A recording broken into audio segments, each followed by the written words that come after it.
Shalom! Once again, good morning po o good afternoon o anuman pong oras ninyo pinakikinggan ito pong video. At God bless you po sa ating lahat. Once again, pag-aaralan po natin yung Salvation series natin, Lesson 11. No? Ito po, very napakaganda pong mensahe. No? Pag-aaralan po natin yung The Heavenly Father. Last week, pinag-aralan po natin yung child of God. But today, ang topic po natin is about the Heavenly Father. Okay, so ito po yung napakagandang topic. We talk about yung Ama natin sa langit.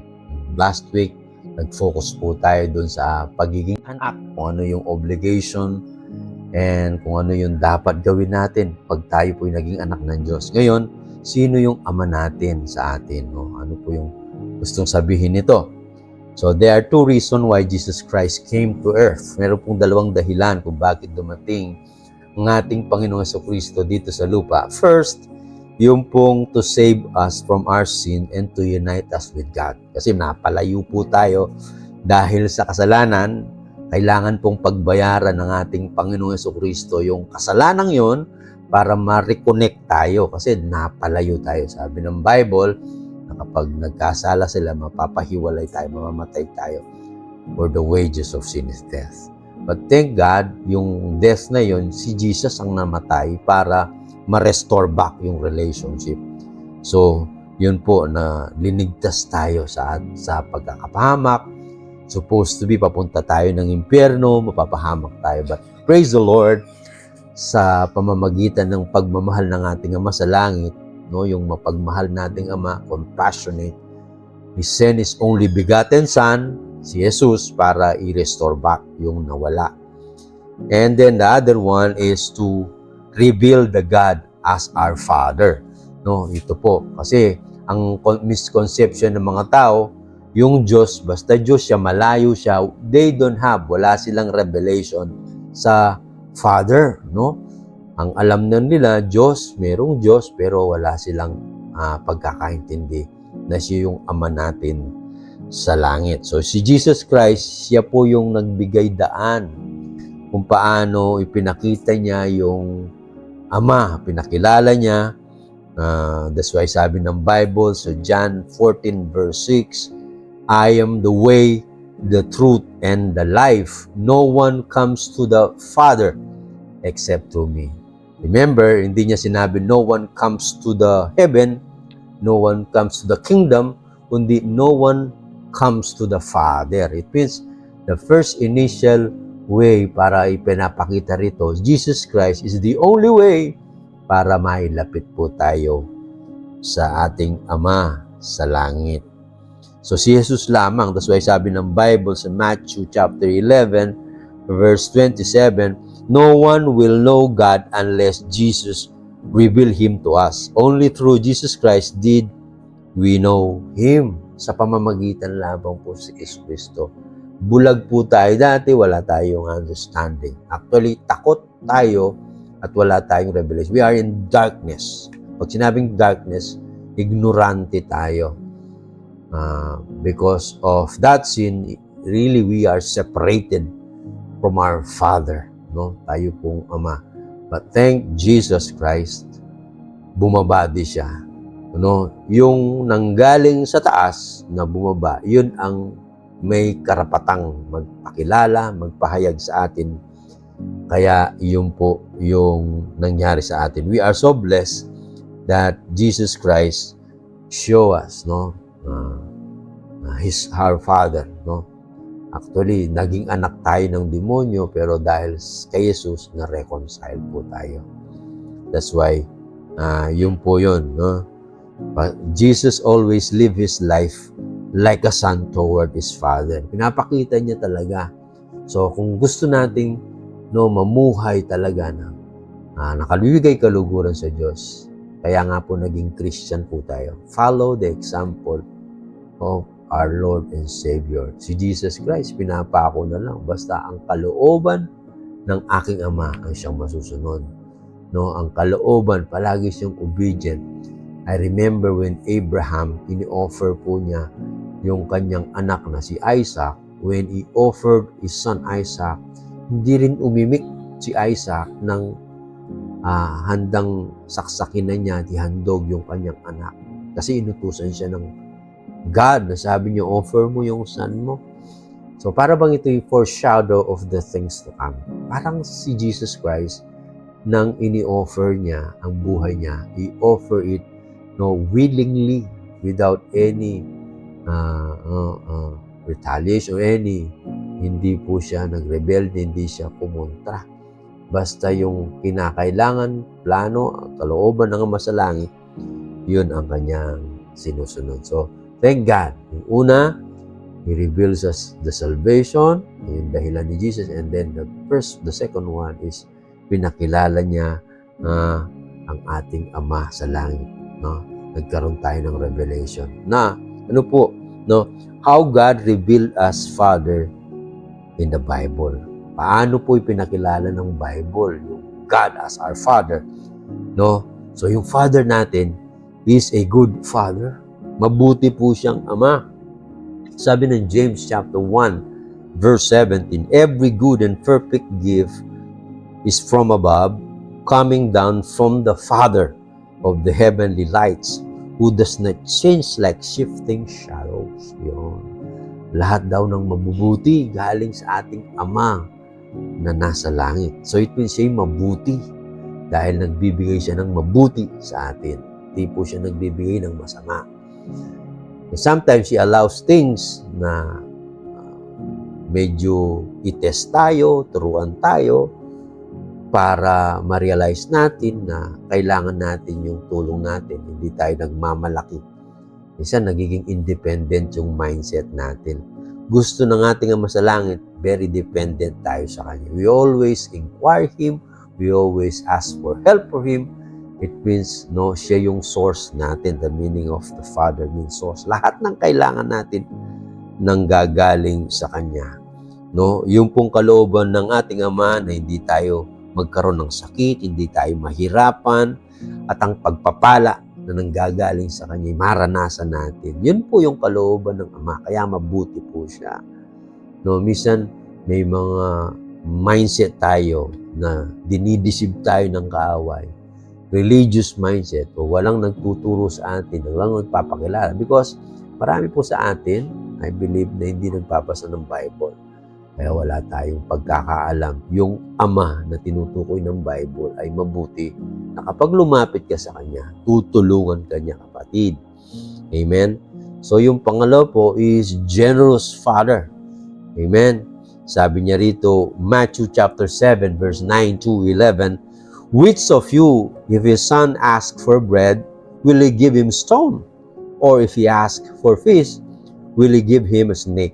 If you then, though you are evil, know how to give good gifts to your children, how much more will your heavenly Father give you good gifts to those who ask Him?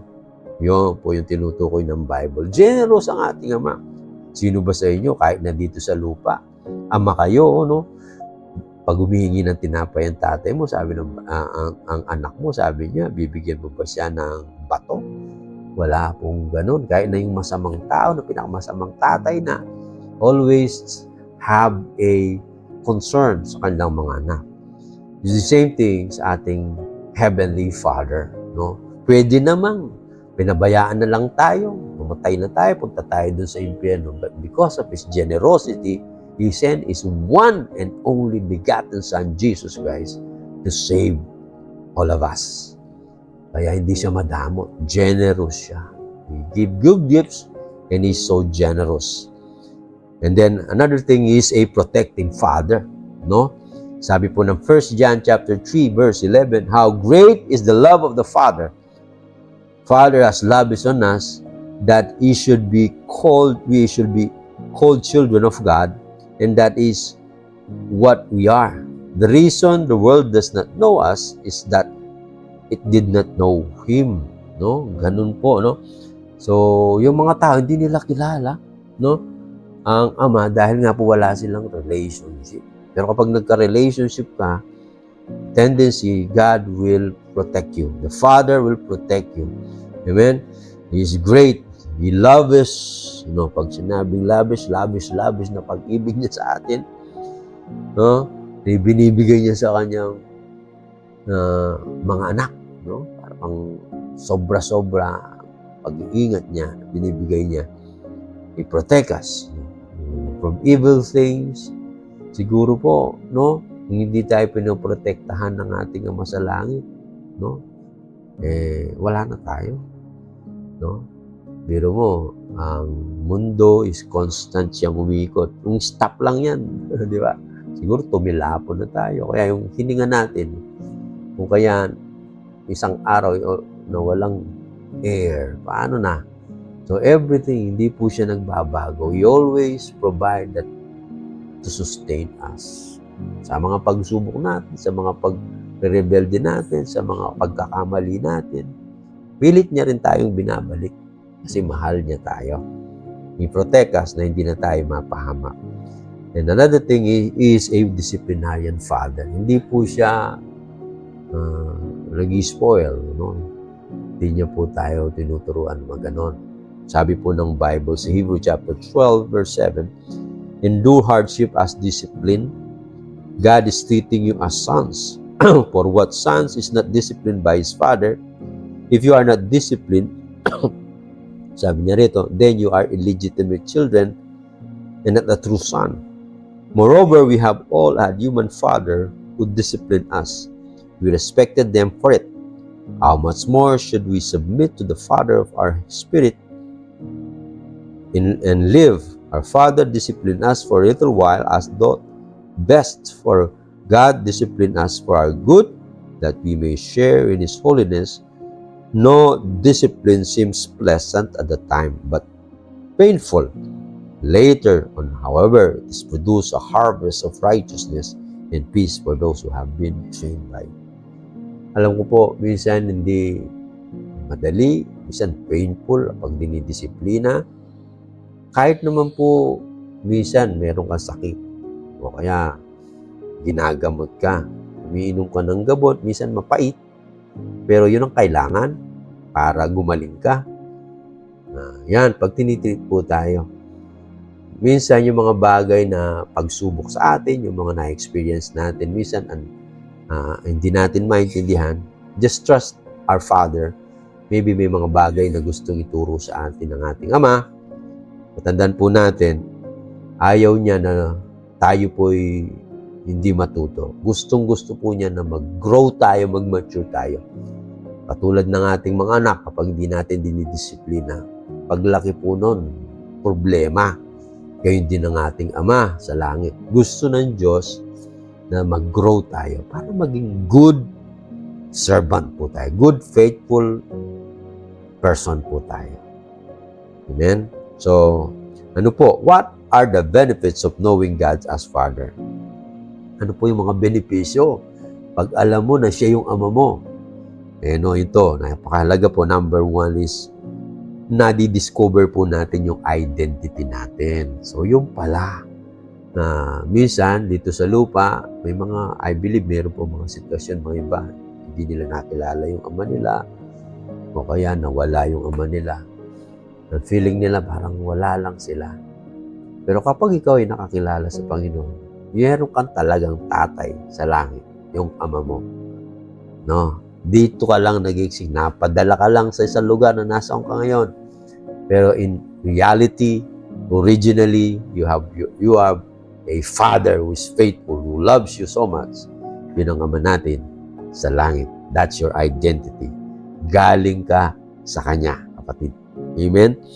So sabi po dito, no, yet to all who receive Him, to those who believe in His name, He gave the right. Meron kang rights, no, to become the children of God. Amen? Naging anak ka ng Diyos. Galatians 3 verse 26, you are all sons of God through faith in Jesus Christ. Kayo'y anak ng Diyos. Amen? So, yun po. So, number 1, yung identity. I belong to Christ. I belong to Him. Galing ako sa Kanya at ako'y anak ng Diyos. We must understand our worth, self-worth. Nagkakaroon ka ng value, understanding na importante ka, mahalaga ka. You know? Dahil mahal ka ng iyong Ama sa langit. Hindi ka pag-aaksayan ng panahon kung wala kang kwenta. Pero dahil mahalaga ka, ikaw ay nakakilala. Ikaw ay nandyan, nakikinig. Napaalala niya na anak ka niya. Hindi aksidente, nandito ka. Yun po yung kapamaraanan ng Diyos. Ikaw ay mahalaga. Amen? Nang mga linikha niya masira o leon, animals, napakaganda, hindi niya sinabing mahal niya siya. Pero tayo po mahal niya. For God so loved the world. Amen? Valuable ka. Kaya no things in this world can to destroy you. No? You never lose your worth. Parang yung pera, 1,000. Linukot mo man yan, tinapon mo man sa basura, kusot-kusot, di naman po nababawasan yung value. 1,000 pa rin. Gayon din ka. Ano man ang pinagdaanan mo, valuable ka pa rin. Basta ayusin lang, babalik ka sa original condition mo. Letter C is we feel security. Nararamdaman mo na ikaw ay secured. Kasi nga, yung benepisyo mo, every now and then, mararamdaman mo, I'm secured dahil my Heavenly Father is looking after me. Tinitignan niya ako. Every moment of my life. I am no longer destined to destruction, kundi ako'y papunta doon sa lugar. Ako saan nandun ang aking Ama, mawala man ako dito sa lupa. I am protected. Amen. And we feel motivated for service. Kaya nga mo excited ka maglingkod.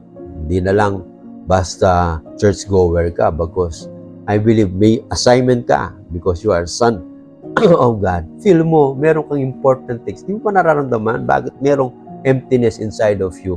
Feeling mo, parang meron akong importanteng gagawin. Ang importanteng gagawin mo is to serve God. Paglingkuran mo siya. Doon mo lang mararanasan yung satisfaction. When you serve your Father, motivated ka to serve Him more and more and more. Excited ka. You become aware of your home in heaven. You are tagalangit ka. Nararamdaman mo na tagalangit ka. Hindi ka taga-impyerno, hindi tagalangit ka. Amen?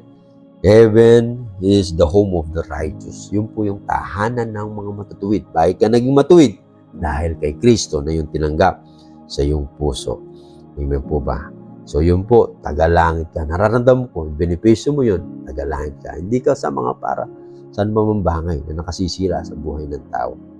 So, we must